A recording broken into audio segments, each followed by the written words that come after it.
SCP-457, aka the Burning Man. Object Class Euclid. Potential Keter. Special Containment Procedures.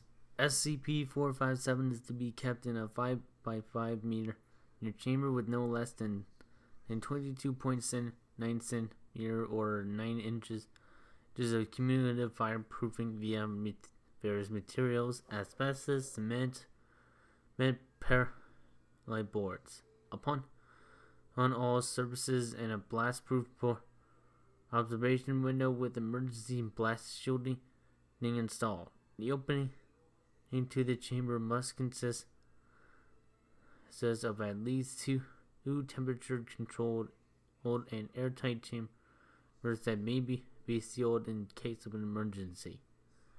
SCP-457's chamber should be kept at a high humidity with a drainage system installed in the floor, as well as a misting sprinkler system is installed and running constantly. An emergency hoses are capable of at least 2.1 MPa or 300 psi of water pressure. SCP-457 is allowed a small structure upon the wall of its chamber that remains water-free, but only allows minimal protection and preservation of form. All personnel entering SCP-457's chamber should be wearing at least Class A temperature-controlled, flame-retardant sealed suits, and enter in groups of 3, with 2 members equipped with high-grade blast shields and emergency fire extinguishers.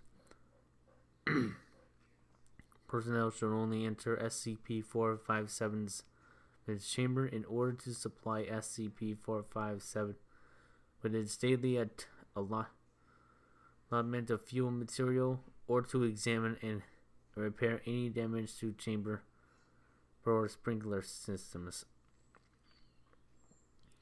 Should SCP-457 engage personnel in a hostile manner, is to be controlled via emergency extinguishers and hoses until it retreats back to its safe chamber. In the event that SCP-457 breaks containment, emergency sprinkler systems will be triggered and personnel will be supplied with extinguishers and blast shielding. Description: for all points and purposes, SCP-457 appears to be a sentient being composed of flame. SCP-457's actual composition is unknown and has proven to be invisible and undetectable by any known means, but it's out by the flames it produces, often assuming a human-like form if given sufficient fuel to assume that size. SCP-457's most rudimentary form appears to be that of a single flame, comparable in size to that of a matchstick. In this form, SCP-457 poses only the simplest of directives and shows no signs of being unusual compared to any other flame beyond a penchant for suddenly flickering to burn human hands, and the ability to jump to more flammable materials or other flames when it reaches which it then assimilates into its total form. As SCP-457 grows larger, it is able to assume more complex shapes, and its intelligence grows with size and fuel sources. SCP-457's method of intelligence is unknown, but upon reaching an approximately human size, SCP-457 SCP-457 almost always assume a human-like form surrounded by and composed of flames.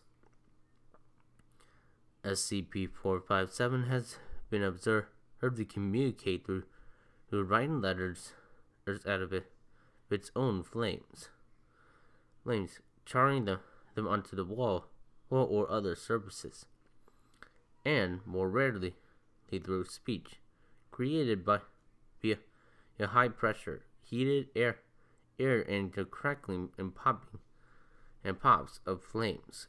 Once SCP-457 reaches an unknown threshold of size and fuel source, SCP-457 splits into two beings, and so on and so forth. However, multiple beings of SCP-457 are aggressive towards each other and will either attempt to consume or extinguish their doubles, especially if there is only a limited amount of fuel at hand. SCP-457's behavior is largely predictable, as its goals are simply to acquire larger sources of fuel and to spread.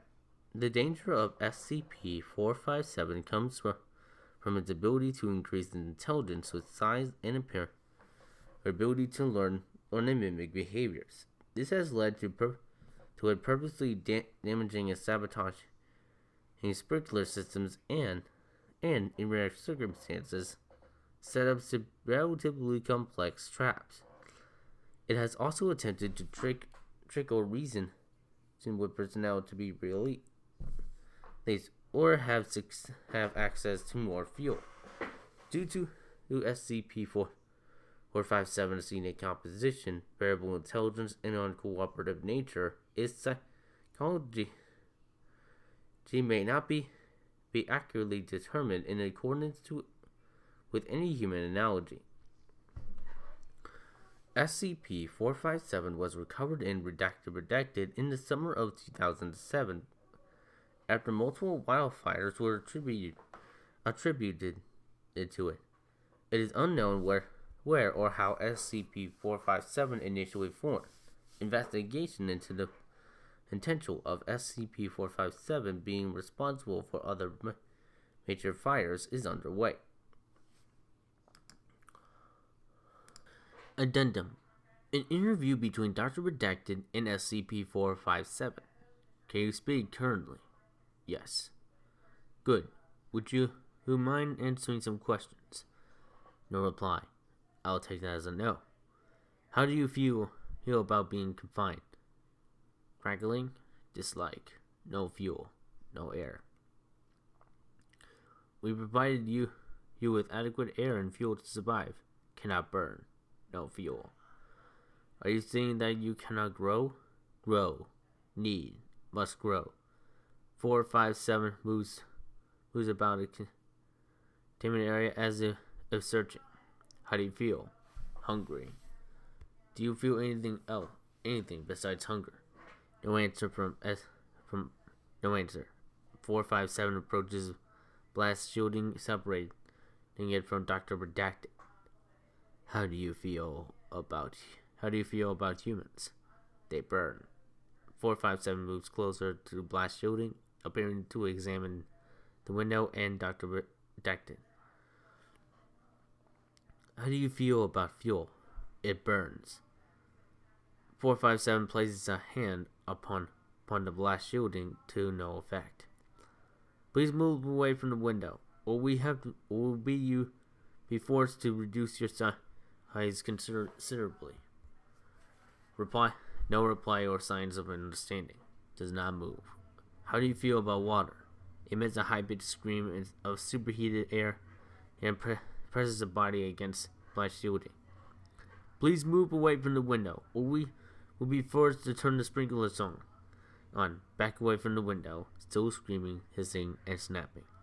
Do you understand that? Stay away from the window, and you will not be doused. Quiets and remains still for several seconds before approaching window again, stopping several feet away. Do you understand?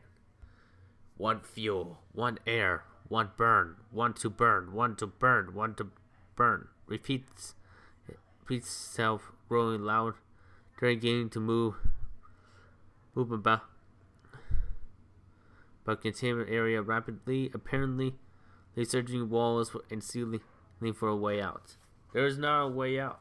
If you would please. What is it doing?